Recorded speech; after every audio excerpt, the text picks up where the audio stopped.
최근 외신들은 하나같이 한국의 대처 방식을 소개하며 배워야 한다고 말하고 있습니다. 한국은 오랫동안 개발도상국으로 불렸고 어느 순간 경제가 발전하면서 중진국이라는 이름이 붙여지기도 했습니다. 그리고 한국은 이제 선진국이 되었습니다.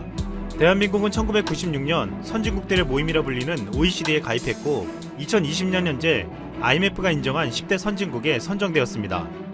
여기에 중국과 인도, 브라질 등은 경제 규모가 크더라도 1인당 국민소득이 낮기 때문에 선진국에 들어가지 못했습니다. 그리고 대한민국은 2018년에 5030 클럽에도 7번째로 들어갔습니다. 5030 클럽은 인구 5천만 이상의 1인당 국민소득이 3만 달러 이상일 때 가입할 수 있습니다. 여기 한국은 미국, 일본, 독일, 프랑스, 영국, 이탈리아 다음으로 들어가며 선진국 중에서도 가장 앞선 7개국에 든 것입니다. 한국은 분명 선진국임에도 주변 국가들뿐만 아니라 전세계인들에게도 선진국 대우를 제대로 받지 못했습니다. 지난해 9월 일본에서 실시한 설문조사에서 무려 일본인들 77%가 한국이 경제적으로 선진국이 아니다라고 답했습니다. 중국도 스스로 강대국이라 여기고 경제 규모가 커지면서 한국을 쉽게 선진국이라 부르지 않았습니다. 유럽에서도 멀고도 작은 나라 한국에 대한 인식은 크지 않았습니다. 하지만 이번 사태를 겪으면서 전 세계 한국이 알려지며 이젠 한국이 최고 선진국이라는 말까지 나오고 있습니다. 모든 나라들이 안일하게 대처하고 심지어 숨기려고 할 때 한국은 이상한 나라라고 불리며 모조리 찾아냈습니다. 결국 유일하게 이번 상황을 성공적으로 대처해 막은 나라로 꼽히며 전 세계의 모델이 되고 있습니다. 지난 15일 캐나다 공영방송 CBC는 한국과 이탈리아의 위기 대응을 비교하는 방송을 내보냈습니다. 최근 수치를 제시하며 한국은 이탈리아와 현격하게 차이를 보인다며 그 이유를 한국의 놀라운 의료 시스템이라고 했습니다. 한국은 진료소를 대거 구축해 더 많이 테스트를 받을 수 있게 했고 드라이브스루 진료소까지 만들어 현재까지 총 25만 명을 검사했다고 하면서 GPS 추적, 휴대전화 기록 등을 통해 동선을 파악하고 이를 바로 지역 주민들에게 공개하고 휴대폰으로 신속하게 전달한다고 했습니다.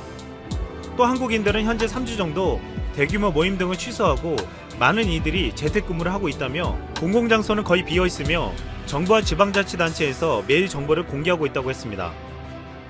또한 국민들은 이를 계속 접하고 있으며 맵을 통해 변동된 상황도 확인할 수 있다고 밝혔습니다. CBS 뉴스는 같은 날 캐나다 현황을 전하며 벌써 대형마트에 비누, 치료제, 화장지 등이 동나는 사태가 벌어져 한 집에 한 개씩이라고 적힌 종이가 매대에 붙어있는 지경이다라며 캐나다 이칼루이트의 한 마트의 상황을 전했습니다. 최근 상황에 선진국이라 불렸던 대부분의 나라가 속수무책으로 무너지며 캐나다, 미국 등 자칭 북미 선진국 국민들이 느끼는 열패감은 더 커지고 있다고 했습니다. 이웃나라 일본과 유럽 전역에서도 지금 현재 불안에 떨며 사재기가 난무하고 있습니다. 이 방송에 달린 네티즌들은 자국의 휴지 사재기를 개탄하며 한국은 아무도 200파운드짜리 화장지를 사려고 상점에 가지 않는다며 비교했습니다.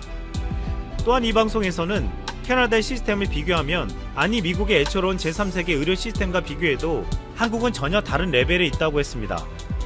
한국의 의료계와 최전방 공무원들은 엄청난 노력과 희생을 하고 있고 시민들은 당국의 지시를 잘 따르며 조직적으로 움직였고 한국인들은 어떤 지역 폐쇄도 공포 사재기도 없이 성공적으로 통제했다고 평가했습니다.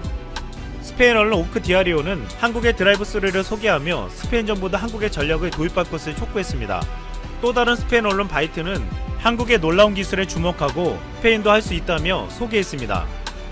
한국은 휴대앱을 만들어 확인된 장소와 거리를 알 수 있게 해주었고 모바일을 통해서 의사와 상담할 수 있게 하여 의료센터를 포화시키지 않게 만들었다고 했습니다. 이런 프로그램으로 환자의 인구 통계 및 위치를 파악하고 효과적으로 대처할 수 있게 해주었다고 했습니다. 외신들은 하나같이 한국의 빠른 조사 속도와 드라이브스루와 같은 창의적인 방식을 소개하며 따라가야 할 모범으로 지목했습니다. 미국은 한국의 드라이브스루를 도입하면서 한국의 혁신적인 기술을 발전시켜서 미국에 가지고 왔다고 소개했습니다. 한국의 드라이브스루가 위험하고 문제가 있다고 주장했던 일본도 이제 이를 도입하려고 검토하고 있습니다. 이렇게 한국의 노하우와 대처 방법이 전세계 주목을 받는 가운데 16일 한국에서 새롭게 등장한 워킹스루도 외신들이 앞다투어 보도했습니다.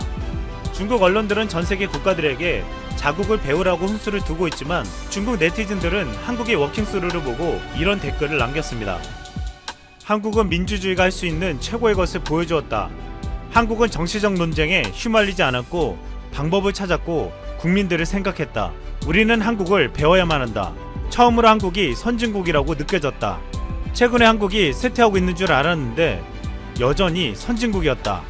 유럽 국가들은 적극적으로 나서서 한국을 배워라. 한국과 비슷한 영국은 왜 포기하려고 하는지 정말 이해할 수 없다. 국민들을 포기하지 않는 한국이 대단해 보인다. 반면 어떤 나라들을 보라. 최근 상황이 악화되며 공황 상태를 겪는 미국인들은 한국의 워킹스루를 보고 이런 댓글을 남겼습니다. 기발한 아이디어를 가진 나라다. 나는 매우 감명받았다. 미쳤다. 드라이브스루 이후 또 다른 놀라운 진전이다. 한국은 K-팝보다 더 많이 가지고 있다. 한국 끝내준다. 다른 나라들은 한국을 베끼느라 바쁘다. 한국인은 정말 똑똑하다. 그들은 항상 더 나은 개인 치료로 세계를 리드하고 공중보건 의료를 제공한다. 대한민국은 그동안 엄청난 위기들을 극복하며 경이로운 기록들을 만들어냈습니다. 채빈국에서 G20에 올라선 유일한 나라였고 IMF를 가장 단기간에 극복한 나라였습니다. 최근 상황에서 대한민국은 이상하다는 소리를 들을 만큼 모든 정보를 투명하게 공개했고 적극적으로 대처해 나갔습니다. 대한민국은 피하지 않았고 용감하게 싸웠습니다. 결국 대한민국은 이겨냈고 전 세계가 배워야 할 진정한 선진국으로 불리게 되었습니다. 상당 부분 해결할 수 있는 희망이 성공과 실패를 왔다 갔다 하고 있습니다. 그런데 냄새가 많이 난다는데요. 그 와중에 빌 게이츠는 또 한국을 칭찬합니다. 세계 2위의 부자이자 수십조의 개인 재산으로 멜린다 게이츠 재단을 만든 빌 게이츠는 2015년 공개 강연에서 오늘날의 사태가 일어날 수 있을 것이라고 예언했었습니다. 그리고 올해 일어난 일을 보니 우리가 가야 할 길이 멀지만 지금부터라도 과학과 데이터, 경험을 바탕으로 국가 지도자들이 올바른 결정을 내린다면 전체가 일상으로 돌아갈 수 있을 것이라고 말했습니다. 이 대목에서 여러 국가 지도자들이 머릿속에 스쳐갑니다. 그는 많은 미국의 전문가와 지도자들과 의견을 교환했다며 세 가지 방안을 제시합니다. 첫째, 국가 지도자들은 활동 재개에 시간이 걸릴지라도 폐쇄 조치를 명확하게 정의하고 시행해야 한다. 둘째, 더 많은 의심자들을 테스트해라. 셋째, 과학적 지식과 의학적 경험에 기반해 백신을 개발하라였습니다. 세계 IT 업계의 신화적 존재인 빌 게이츠가 제시한 방법입니다만 어떻게 보면 우리들 중 누구라도 할 수 있는 말이고 동의하지 않는 사람도 드물 것입니다. 진짜 특이한 어느 나라와 그걸 또 무조건 믿는 하필이면 옆 나라인 사람들은 제외하고 말이죠. 다만 저 세 가지를 실제로 제대로 실행할 수 있는 리더십이 필요하고 자원의 부족이라는 큰 문제가 있을 뿐입니다. 이미 행동하는 사람인 빌 게이츠가 말했기 때문에 단순해 보이지만 정확한 방법을 제시한 가치가 큰 것이라고 보입니다. 그리고 현재 대부분의 정상적인 나라는 완성도의 차이일 뿐 빌 게이츠의 두 가지 제안을 하고는 있습니다. 첫 번째인 봉쇄 아니면 적어도 사회적 거리두기 등으로 정도의 차이는 있을지라도 노력을 하고 있으며 또한 진단 역량을 늘리고 키트를 구하기 위해서 키트 생산 역량과 물량에서 여유가 있는 대한민국으로 세계 100여 개 국가에서 요청이 쇄도하고 있습니다. 그런데 세 번째 항목은 빌 게이츠도 백신과 치료제의 개념을 섞어서 이야기했습니다만 아무튼 모든 개발이 된다면 세계는 드라마틱하게 정상적 생활로 돌아가게 될 것이지만 희망적 소식은 적고 몇 개월 걸린다. 내년에나 기대해보자 라는 이야기만 들릴 뿐이니 상대적으로 앞 두 항목보다 관심이 덜했던 것은 사실입니다. 그런데 간밤인 23일 밤 동안 미국에서는 세 번째 희망에 가장 근접했던 것 때문에 한바탕 난리가 났었습니다. 바로 파이낸셜 타임스가 WHO의 자료를 인용해 주목받고 있는 미국 길리어드사의 렘데시비르가 중국 임상실험에서 상태를 개선시키거나 체내에서 의심물질을 죽이지 못했다고 보도하자 다우지수가 순식간에 400포인트나 폭락했던 것입니다. 주식 주가지수 등에 관심이 없는 분들도 계시겠지만 주식시장이 현실을 가장 빨리 반영한다는 말을 생각해보면 현재 세계적 사태의 최신의 정보로 무장한 투자자들이 엄청난 돈을 거는 것을 숫자로 직관적으로 보여주는 셈이니 현재의 사태가 희망적인지 걱정스러운지 판단하는 데는 괜찮은 참고지표는 맞을 것 같습니다. 한편 미국의 실업급여 청구 건수는 매주 목요일 발표가 되는데 지난 5주간 매주 300만에서 600만 명의 새로 실업자가 된 사람들이 실직수당을 신청하고 있었습니다. 미국에서는 5주 동안 무려 2650만 명이 실직했습니다. 미국 노동인구 1억 6천만 명 중에 15%에 달하는 사람이 신규 실업자가 되어 기존 실업자들과 합치면 실업률이 20%에 육박하는 것이고 CBS가 공개한 여론조사에 따르면 경제 재개가 되면 레스토랑이나 술집에 편안하게 가겠냐는 질문에 응답자의 71%가 NO라고 답했고, 비행기 탑승은 85%가, 대중공연 참여는 87%가 NO라고 밝혔는데, 이것은 이 분위기로는 경제가 다시 열려도 경제활동이 완전히 살아나기는 어렵다는 뜻입니다. 그런데 놀랍게도 주가는 계속 반등해왔습니다. 두 가지 이유 중 첫 번째는 미 행정부가 2조 2천억 달러, 우리 돈 2,600조의 돈을 쏟아부었고 앞으로도 그럴 것 같은 이유이고, 두 번째 이유로 지난주 목요일 이 기사 하나로 다우지수 700포인트 상승 등 세계 증시는 동반 폭등했는데, 바로 길리어드 사이언스의 렘데시비르가 치료 효과를 보였다는 것이었습니다. 렘데시비르는 유명한 타미플루를 만든 미국의 제약사 길리어드에서 원래 에볼라 치료를 위해 개발했지만 효과가 입증되지 못하여 임상이 중단되었는데, 최근 사태에 효과가 있다는 약품 이름입니다.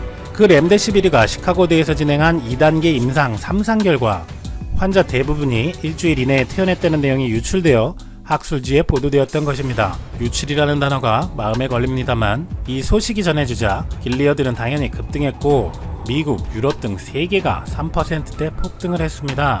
이걸 본 세계의 일반인들은 주가 폭등으로 돈도 돈이겠지만 만약 치료제가 나온다면 거의 완전히 이 사태에서 해방이 될 수 있을 것이라는 기대감을 가졌을 것입니다. 와, 진짜 근본적인 치료약이 빨리 나온다면 얼마나 좋을까요? 지겨운 마스크에서 해방되어 모여서 야외 활동도 하고 시끌벅적하게 파티도 하고 여행도 마음껏 다니고 이런 자유로운 일상으로 돌아가길 기대했을 것입니다. 그런데 어젯밤 파이낸셜 타임스가 중국에서 실시된 길리어드의 렘데시비르 임상시험과 관련해 WHO 보고서의 초안을 인용해서 이 약이 치료 효과를 입증하는데 실패했다라고 보도한 것입니다. WHO가 실수로 이 결과를 홈페이지에 띄워놓았고 파이낸셜 타임스가 이걸 어찌어찌 발견해서 기사를 썼다는 것이죠. 이 대목에서는 중국과 실수로라는 단어가 마음에 걸립니다. 길리어드는 곧바로 반박했는데, 중국에서의 임상은 환자 수 부족으로 이미 중단된 상태였기 때문에 해당 논문 초안이 부적절한 연구 특성을 포함하고 있으며 결정적이지 않다라고 주장했습니다. 그리고 우리는 WHO가 해당 연구에 관한 정보를 웹사이트에 포스트했다가 삭제한 데 대해 유감을 나타낸다. 연구 결과를 공개하도록 허가한 적이 없다고 WHO를 비판했습니다. 중국에서는 시험이 중단되었고 한국, 홍콩, 대만, 싱가포르, 미국, 프랑스, 독일 등 13개 국가에서 4,000명을 대상으로 시험을 진행하고 있다고 발표했던 것은 이미 알려졌던 사실이고, 때문에 중국에서의 결과라는 것은 의미가 없다고 반박을 한 것이죠. 또한 이런저런 말이 있어도 다른 뛰어난 약품도 별로 없고, 렘데시비르는 대규모 글로벌 3상이 진행 중인 가장 유력한 후보약품이라는 평가를 받고 있었으며, 효과를 입증한다면 원가가 $2 수준으로 책정돼 글로벌에 공급될 예정이었기 때문에 주가는 완전히 무너지지는 않았습니다. 다음 달에 나온다는 글로벌 임상 결과에 기대도 걸면서 말이죠. 그렇다면 지난주 렘데시비르가 효과가 있다는 내용이 유출되었다는 시점으로 돌아가 보겠습니다. 당시 이번 사태로 미국의 GDP 손실액이 3조 7천억 달러인데 쏟아붓기로 한 돈은 12조 달러나 된다고 알려졌었습니다. 12조 달러는 1경 2천조, 감이 안 잡히는 숫자네요. 미국은 멈춘 경제 속에 가게와 기업이 망하지 않고 경제가 재개될 때까지 그대로 존속하는 것을 목표로 이런 돈을 퍼붓고 있습니다. 그리고 트럼프 대통령은 기자회견에서 긍정적 징후가 오고 있다, 텍사스, 버몬트 등이 경제 봉쇄를 풀기 시작할 것이고 5월부터 많은 주가 동참할 것이라고 했습니다. 11월 재선이 걸려있는 만큼 빨리 지표를 올려놓고 싶어하는 트럼프의 마음은 급해 보입니다만, 민주당 소속뿐만 아니라 공화당 소속인 호검 메릴랜드 주지사까지도 테스트가 충분히 이루어졌다는 주장은 절대적으로 틀린 것이라고 반박하며, 이런 상태에서 활동이 재개된다면 2차 대유행 가능성이 커질 수 있다고 경고한 바 있습니다. 한편 길리어드 사이언스의 렘데시비르가 치료 효과를 보였다는 내용이 유출되고 기사가 나오니 미래의 활동 재개에 대한 기대감은 더 높아져가고, 그러니 주가도 폭등한 상황이었는데, 사실 실험 내용이 완벽하지 않아서 전문가들은 신뢰하지 않았고 일부에서는 작전설까지 제기하고 있었다고 합니다. CNN에 따르면 미 하원의 의료분과위원장은 기사가 나온 후 미 증권거래위원회에 길리어드의 실험 결과 유출에 대한 조사를 요구했다고 합니다. 세계인들의 생명을 위해 치료제는 빨리 나와야 합니다. 이 사태에서 촉발된 경제적 어려움을 겪는 사람들도 많죠. 몸이 아프지 않아도 실직, 도산 등으로 또 힘든 사람들을 위해서 경제활동도 재개되어야 하겠지만 이런 절박한 심정을 악용하여 돈만 벌기 위해 주가 조작 의혹이 있다든지 자신의 정치적 이익을 위해서 충분한 테스트나 거리두기 등의 준비도 안 된 사회를 완전 개방해서 사람들을 모으고 위험에 빠뜨리는 것은 안 될 일이겠죠. 그래서 일각에서는 미국에서 최악의 실업급여 청구 건수가 나올 때마다 돈잔치로 증시를 상승시키고 처음 렘데시비르 효과가 좋다는 기사가 해당 기업의 정식 발표가 아닌 유출이라는 것 등 관련 없다고들 주장하지만 절묘한 점들이 있고 그래서 유출 경위를 조사하라고 지시한 것 아니냐는 말이 많습니다. 그리고 오늘 WHO에서 중국에서 한 동료 평가도 없는 불완전한 시험을 실수로 웹사이트에 올린 것이 보도되었습니다. 그런데 앞에 유출과 실수가 묘하게 대꼬를 이루고 있습니다. 하필이면 중국과 그렇게 밀접한 WHO가 자금 지원을 끊겠다고 극딜을 하는 트럼프의 나라의 희망인 제품에 불과 일주일 만에 반대되는 부정적인 결과를 올린 것이죠. 이 제품이 효과가 있다 없다를 떠나서 하필이면 또 미국 실업자 발표일에 미국 증시를 크게 웃기고 올릴 수도 있는 이런 내용이 실수로 올라갔다가 삭제되었다는 것에 대해서도 많은 사람들이 석연치 않은 눈빛을 보내고 있습니다. 호재로 주가를 올릴 때 돈을 벌 수 있지만 엄청난 악재로 폭락할 때도 돈을 크게 벌 수 있는 방법은 많다는 것을 때로는 올리는 것보다 떨어뜨리는 것이 쉬울 때도 있다는 것도 우리는 잘 알고 있습니다. 세계보건을 책임진다는 단체에서 세계인들이 초미의 관심을 가지고 지켜보는 내용에 대해서 그렇게 부주의하게 실수로 올렸다가 그냥 삭제한다는 것도 웃기는 상황이고 그 단체가 이 사태의 시작부터 지금까지 보여온 행보가 믿음직스럽지 않기 때문에 또 무언가 사람들이 모르는 일이 벌어지고 있는 것인가 하는 생각을 할 수도 있다는 것이죠. 앞서 빌 게이츠는 세 가지 방안을 얘기할 때 전제 조건으로 국가 지도자들이 올바른 결정을 내려야 전체가 일상으로 돌아갈 수 있을 것이라고 말했습니다. 일주 전에 렘데시비르에 대한 좋은 뉴스 그리고 오늘의 반대되는 뉴스를 접하며 연관되어 있는 나라의 단체의 지도자들도 같이 떠오르는 것은 왜일까요? 빌 게이츠가 제시한